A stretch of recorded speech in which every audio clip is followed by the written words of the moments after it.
नमस्कार मंडळी, लग्नानंतर होईलच प्रेम या मालिकेचा आजचा म्हणजे 17 एप्रिलचा भाग तुम्ही बघत आहात. आणि प्रेक्षकांनो, आजच्या भागाचं खास अट्रॅक्शन म्हणजे मानिनी त्यांनी रम्याला झापलं ना, भारी दाखवला तो सीन. तर बघा, आता काल आपण पाहिलं होतं की ही काव्य त्या पार्थला उत्तर देते की मी तुम्हाला नवरा मानणार नाही कधी. त्यावर पार्थ तिला सुरेख उत्तर देतो. आता त्याच्या बाजूला टिपॉयवर एक ग्लास असतो काचेचा, जो अर्धा भरलेला आणि अर्धा रिकामा असतो. तो काव्याला म्हणतो, हे बघा, या ग्लासाकडे बघून तुम्हाला काय वाटतंय? आता काव्या म्हणते, प्लीज आता मला बोर करू नका, हा उगाच मला लेक्चर देऊ नका, अर्धा ग्लास रिकामा अर्धा ग्लास भरलेला वगैरे वगैरे. आता हा पार्थ म्हणतो, मी लेक्चर देत नाहीये, मला समजून सांगायचंय, तुम्हाला समजून घ्या. आपलं लग्न झालेलं आहे म्हणून मला हा ग्लास अर्धा भरलेला दिसतोय, तुम्हाला हे लग्न टिकवायचं नाही म्हणून तुम्हाला हा ग्लास अर्धा रिकामा दिसणार नाही. मला हे सगळं मान्य आहे, म्हणजे आपलं काही ठरवलेलं नसताना वगैरे आपलं लग्न झालंय. तुम्हाला यात आशा दिसत नसेल, पण मला दिसतायत. मला या लग्नामध्ये शक्यता दिसतायत चांगल्या. तुमच्या आणि माझ्या दृष्टिकोन हा वेगवेगळा जरी असला तरी मी तुम्हाला तो बदलून दाखवेल आणि मी माझ्या प्रयत्नात कधीही चुकणार नाही. फक्त जो फरक आहे ना तुमच्या माझ्या दृष्टिकोनातला, तो मी तुम्हाला बदलून दाखवेल. माझे प्रयत्न मी सोडणार नाहीये काव्या, ना तुमची मी साथ सोडेल ना हे लग्न. आता काव्याला डायरेक्टच त्याने सांगितले की मी तुम्हाला सोडणार नाहीये. त्यामुळे काव्याला आता आले टेन्शन आणि आता ती चिडचिड करायला लागते, कारण अजूनही तिच्या मनामध्ये जीवाचे. तो ग्लास ती बघते आणि फोडून टाकते आणि त्या ग्लासकडे रागाने बघायला लागते. काव्याला रम्याकडे बघून जरा जास्तीच एनर्जी आली आहे. ती विचार करते, आता हे सगळं बोलून काही उपयोग नाहीये, पण रम्याकडे बघून मला कळतंय की तिने तिचं प्रेम कबूल केलं, तसं मी कबूल करूच शकते ना.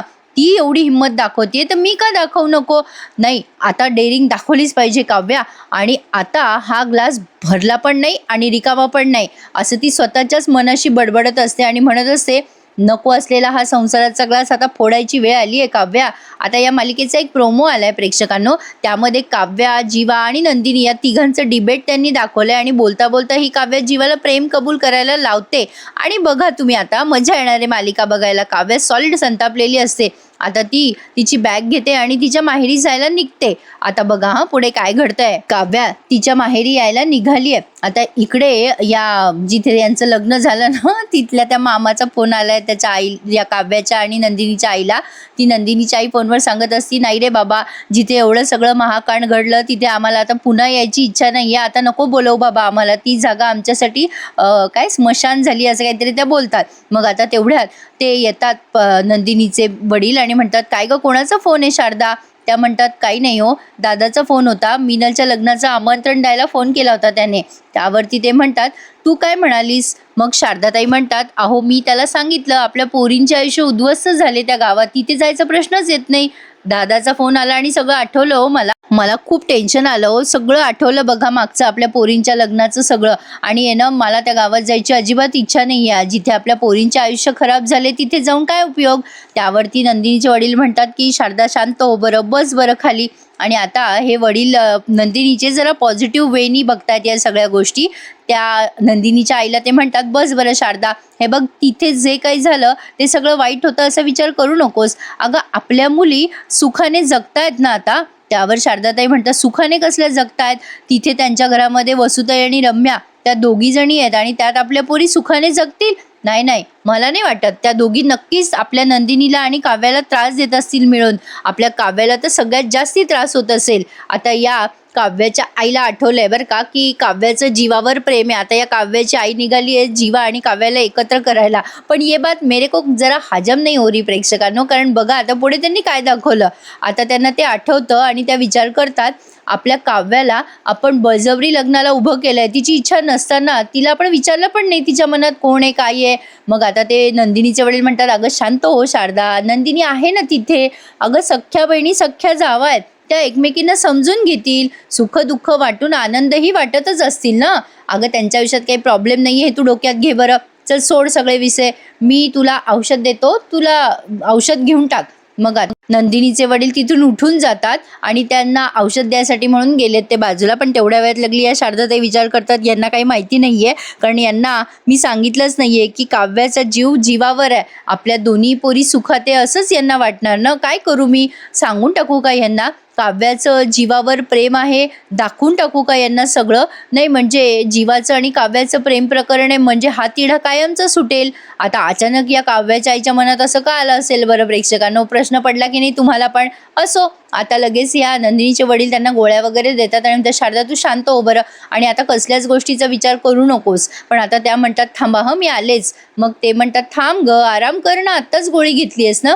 त्या म्हणतात थांबा जरा, आलेच मी आले. आता असं म्हणून त्या निघून जातात आणि त्या जातात आता काव्य आणि नंदिनीच्या खोलीत, जिथे काव्याचे आणि जीवाचे गिफ्ट्स वगैरे ठेवलेत ना तिथे. पण कमाली नाही प्रेक्षकांनो, हे कपाट आरोही पण शेअर करते ना, मग आरोहीला कसं काय कळलं नसेल अजून जीवा आणि काव्याबद्दल? पण आता हा सीन बघा प्रेक्षकांनो, आता रम्याने ठरवलंय की समोरासमोर लढायचं. नंदिनी तिथे किचनमध्ये असते, रम्या तिथे येते तेव्हा नंदिनी म्हणते तुला काही हवंय का? रम्या तिला टोमणा मारत म्हणते हे किचन तुझ्या आधीपासून माझं आहे, मला माहिती आहे इथे कुठे काय ठेवलंय, त्याची काळजी तू करू नको, मला जे हवं असेल ते मी बघेल, तुला काही मध्ये मध्ये बोलायची गरज नाही आहे. आणि तसंही नंदिनी, या घरात कुठे काय ठेवलंय ना ते तुझ्यापेक्षा जास्ती मलाच माहिती आहे, तुला काय माहिती ग, तू तर आज आली आहेस. आता नंदिनी तिच्याशी डोकं न लावता भांडे पालथे घालत असते आणि निघून जात असते. लगेच ही रम्या तिला थांबवते बरं का, आणि त्या नंदिनीशी मुद्दाम डोकं लावत म्हणते ए नंदिनी थांब जरा, काय वाटतं ग तुला? नाही म्हणजे तू स्वतःला जरा जास्ती शहाणी समजते ना. नाही म्हणजे तुझं जरा गैरसमजच झालाय की तुला सगळं कळतं म्हणून. मग नंदिनी म्हणते नाही ग, माझा काही गैरसमज वगैरे झालेला नाहीये. जगात ज्या माणसाला असं वाटतं ना की आपल्याला सगळ्यातलं सगळं कळतं, माझ्या मते तो जगातला सगळ्यात मूर्ख माणूस असतो. त्यावरती आता रम्या म्हणते हे बघ नंदिनी म्हणते ए रम्या, मला काही तुझ्याशी भांडायची इच्छा नाहीये. असं म्हणून आता ती निघून जात असते नंदिनी, पण ती रम्या तिचा हात धरते आणि म्हणते थांब नंदिनी, त्या दिवशी मी काव्याला बोलले तर तू मला कानाखाली मारलीस, सगळ्यांसमोर एकटं पाडलंस ना, पण आता खरं काय आहे ना ते सगळ्यांच्या समोर लवकरच येणार आहे. ही नंदिनीला धमकी द्यायला लागते. नंदिनी म्हणते तुला काय बोलायचं? त्यावर रम्या म्हणते सांगते ना मला काय बोलायचंय. नंदिनी म्हणते स्पष्ट बोल. रम्या म्हणते हो, तुझं लग्न जीवासोबत झालंय आणि काव्याचं पार्थ बरोबर. नाही, घरातली सगळी मंडळी विचार करत असतील की सगळं पुढे छान होणार आहे, चांगलं होणार आहे, असं फक्त घरातली लोक विचार करतात आणि त्यांचा तो वेडा विचार आहे. तुझ्यात आणि जीवात काय चाललंय ते मला कळत नाही असं समजू नकोस नंदिनी. अगं जीवा खाली बेडवर न झोपता जमिनीवर झोपतो आणि तू वर झोपतेस बेडवर, मला सगळं माहिती आहे नंदिनी. आता नंदिनी म्हणते हे बघ रम्या, तो तुझा प्रश्न नाहीये. रम्या म्हणते ए मला काही ऐकायचं नाहीये त्या बाबतीत. नाही, अजूनही काव्या ही बेडरूममध्ये झोपते आणि पार्थ बाहेर झोपतो हॉलमध्ये. तुला काय वाटलं मला हे दिसत नसेल? आणि त्या दोघांचा संसार सुरळीत होत नाहीये हे तुला आणि घरच्यांना कळत नाहीये का? काय आहे हे सगळं मुद्दाम करताय का? माझ्या पार्थला तुम्ही असं वाऱ्यावर सोडलंय हे मला अजिबात चालत नाहीये. म्हणजे प्रेक्षकांना हिला काय म्हणायचंय, काव्याने पार्थला एक्सेप्ट केलं तर हिला आनंद होईल का? ही काय बोलतीये यार, कहना क्या चाहते हो, असं म्हणावं लागेल. असो, आता नंदिनी तिचा हात धरते आणि म्हणते ए आता काव्याचं आणि पार्थचं लग्न झालंय रम्या. मग आता रम्या तिला ओरडून म्हणते ए नंदिनी, पार्थ हा माझा होता आणि माझाच आहे, तुझ्या बहिणीला मी त्याच्यावर अधिकार गाजवू देणार नाहीये आणि तो तिला गाजवता येत नाही आणि तो तिला मी गाजवू देणार पण नाही, असं ती 2-3 वाक्य बदलून आदलून बोलते. मग त्यावर नंदिनी हिला सुरेख उत्तर देते हे बघ रम्या, काव्याचं आणि पार्थचं देवा ब्राह्मणाच्या साक्षीने लग्न झालंय आणि तुला काय वाटलं ग, हक्क गाजवता आला तरच संसार सुखाचा होतो, हा तुझा गैरसमज आहे. त्यावर रम्या म्हणते अजिबात नाही. रम्या तिला भारी उत्तर देते. रम्या म्हणते हो, हेच असतं, जिथे आपण हक्क गाजवतो ना तिथेच नात्यामध्ये आपलेपणा असतो आणि तिथेच आपण हक्क गाजवत असतो. अगं जर आपण हक्क गाजवूच शकत नाही तर ते नातंच नसतं, जसं पार्थचं आणि काव्याचं आहे. आता नंदिनीला सॉलिड टेन्शन आलंय रम्याचं. आता ही रम्या म्हणते ती काव्य आहे ना अजूनही पार्थची बायको झालेली नाहीये मनापासून, हे लग्न जबरदस्ती झालंय आणि या लग्नाचं काही होणार नाहीये. पार्थ माझा आहे आणि मी त्याला घेऊन जाणारच. आता नंदिनी संतापते बरं का आणि म्हणते ए रम्या, हे अशक्य आहे, मी ते होऊच देणार नाहीये. रम्या म्हणते ए तुझा काय संबंध आला ग नंदिनी, तुझं कोण ऐकणार आहे? अगं साधी तुझी बहीण ऐकत नाही ग तुझं, आणि तसंही तिला पार्थ सोबत मी राहूच देणार नाहीये. आणि आता तू बघशीलच कसं खड्यासारखं वेचून तुझ्या बहिणीला बाजूला करते मी पार्थपासून ते. त्यावरती ही नंदिनी शांतपणे उत्तर देते अगं रम्या, कधी कधी छोटासा खडा सुद्धा एवढा जोरात टोचतो ना की टचकन डोळ्यातून पाणी येतं. त्यावर रम्या म्हणते पण आता तेच पाणी तुझ्या आणि तुझ्या बहिणीच्या डोळ्यात येणार आहे ग.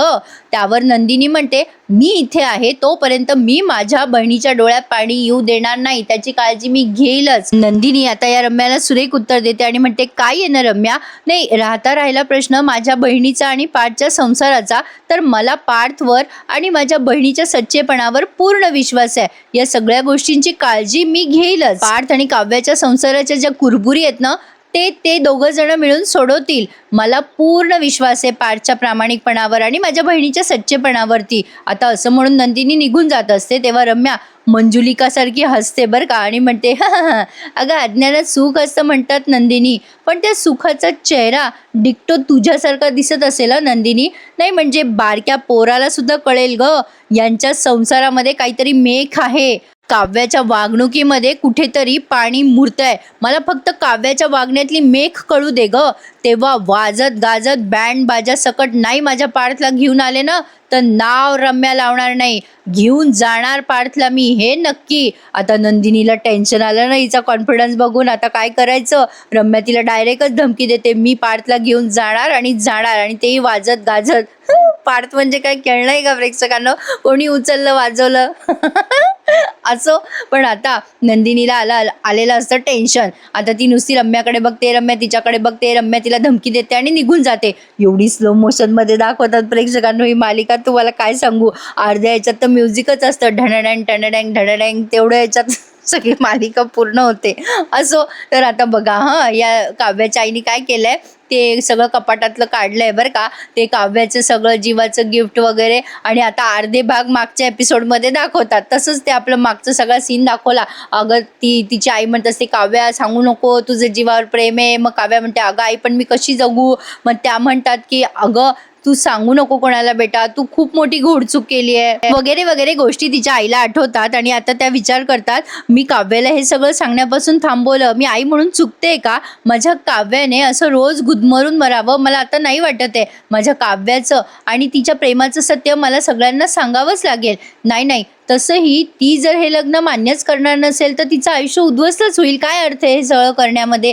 असं आता काव्याची आई उलटा विचार करायला लागते आणि विचार करते, या दोन जीवांनी एकत्र आलंच पाहिजे. ते दोघे एकमेकांवर प्रेम करतात. आता मी यांना आज लॉकेट दाखवतेच. आता तेवढ्यातनं काव्याचा आवाज आला यांना बाहेरून, आई असा आवाज देते ती. आणि आता या जरा टेन्शनमध्ये येतात. ते लॉकेट बघतात आणि पुन्हा ठेवून देतात पटकन जागच्या जागेवर आणि विचार करतात, अगं बाई काव्या कशी काय आली आज. आणि आता काव्या घरात आल्या जरा चिडलेली असते. आता तिचे बाबा तिला बघून टेन्शनमध्ये येतात, म्हणतात, अगं बाई काव्या तू इथे काय करतेस आज, अगं काय झालं, काही कोणाशी भांडली बिंडली का. मग आता काव्या म्हणते, नाही मी काही कोणाशी भांडून आलेली नाहीये. तिचे बाबा म्हणतात, काय ग बेटा मग काय झालं. मग आता काव्या म्हणते, जे काही झालंय ना ते आता मी संपवायला आली. आता तिचे वाक्य ऐकून तिच्या वडिलांना आलंय टेन्शन. पण आता बघा प्रेक्षकांनो, मी वाट बघत होते तो सीन आता आलाय. या मानिनी ताई घुसल्या त्या रम्याच्या खोलीत आणि ते कपाट उघडून त्यांनी ते सगळं काय खेळण्या वाळण्या गिफ्ट बिफ्ट जे काही असतात ना ते सगळे फेकायला सुरुवात केली आहे. रम्या तिथे येते आणि आरडाओरडा करते, मामी मामी मामी थांब थांब, तू हे नाही करू शकत, मामी थांब थांब. आता त्या मानीन चिडतात, म्हणतात, का नाही करू शकत, तुला हवं ते सगळं करू शकते ना. काय ग रम्या, अगं तू तुझ्या नात्याची आणि आम्हा सगळ्यांच्या नात्यांची नासधूस करते आणि या निर्जीव वस्तूंना मी हात लावू शकत नाही का. तुला काय वाटलं मी हात लावू शकणार नाही इथे. आज तू जे काही केलंस ना त्यावरून ना मला अशा 2 मुस्कटात द्यावं वाटतात, तुझ्या मध्ये यायचं नाही रम्या, चल बाजूला हो. आता असं म्हणून त्या कपाटातल्या सगळ्या गिफ्ट वगैरे फेकून देत असतात बाहेर दिवाणवरती. मग रम्या म्हणते, मामी नको ग नको, या सगळ्या वस्तू मी लहानपणापासून जपून ठेवल्यात ग, नको काढू सगळ्या त्या प्लीज मामी. आता त्या मानीन त्या म्हणतात, का नको काढू, या सगळ्या वस्तू माझ्या मुलाने दिल्यात ना तुला. अगं आज मी जे करते ना ते मी आधीच करायला हवं होतं, म्हणजे आमच्यावरती ही वेळच नसती आली. खरं आहे प्रेक्षकांनो, ही रम्या फक्त स्वतःचा विचार करते. हिच्यामुळे किती लोक हर्ट होत आहेत. काही अर्थ आहे का या प्रेमाला, जर ते प्रेम तिचंच नसेल तर. असो, आता या मानीन ताई म्हणतात, तू आज लग्न नाही मोड, पण तुला काही अक्कल आहे का रम्या. अगं तू आशिष भाऊजींचं आणि यांचं नातं तोडलंय. अगं 35 वर्षापासून ते चांगले मित्र होते ग, मैत्री तोडलीस तू त्यांची. तुला ना काहीच वाटत नाही का ग. अगं तुला काही लाज वाटली का. तिथे पाठची बायको असताना 4 चौघं असताना तू निर्लज्जासारखी बोललीस ग तिथे रम्या, की तुझं आणि पाठचं आधीच लग्न झालंय. तुला काही लाजच वाटली नाही का ग रम्या, जरा पण नाही. आता नाही आता मी ऐकणारच नाहीये तुझं. हे सगळे फोटो हे सगळे गिफ्ट तुझ्या आयुष्यातूनच नाही तर या घरातून बाहेर पडायला पाहिजेत. आता मी ऐकणारच नाहीये. मानिनी ताई पुन्हा एकदा त्या कपाटातल्या वस्तू फेकायला लागतात. तेव्हा रम्या म्हणते, अगं मामी असं नको करू ग, माझ्या लहानपणीच्या वस्तू आहे ग, माझ्या आठवणी आहे ग, त्यात असं नको करू ग, प्लीज प्लीज माझ्यापासून काढू नको, नाहीतर मी जगणार नाही ग. आता मानिनी ताई तिचा हात झटकतात बरं का जोरात आणि म्हणतात, रम्या थोडं डोकं ठिकाण्यावर ठेव, या सगळ्यातून बाहेर पड. तुला आता शेवटची वॉर्निंग देते मी, पुन्हा जर का असं वागलीस तर हे सगळे फोटो माझ्याकडे येतील आणि तू या घराच्या बाहेर असशील. रम्या कळलं का तुला? आता रम्या नुसती बघते बरं का मानिनीताईकडे राग राग. आता मानिनीताई जात असतात तिथून पण पुन्हा वळतात आणि म्हणतात, हो रम्या लक्षात ठेवायचं, मी तुझी मामी आहे आणि कायम तुझी मामीच राहणार आहे.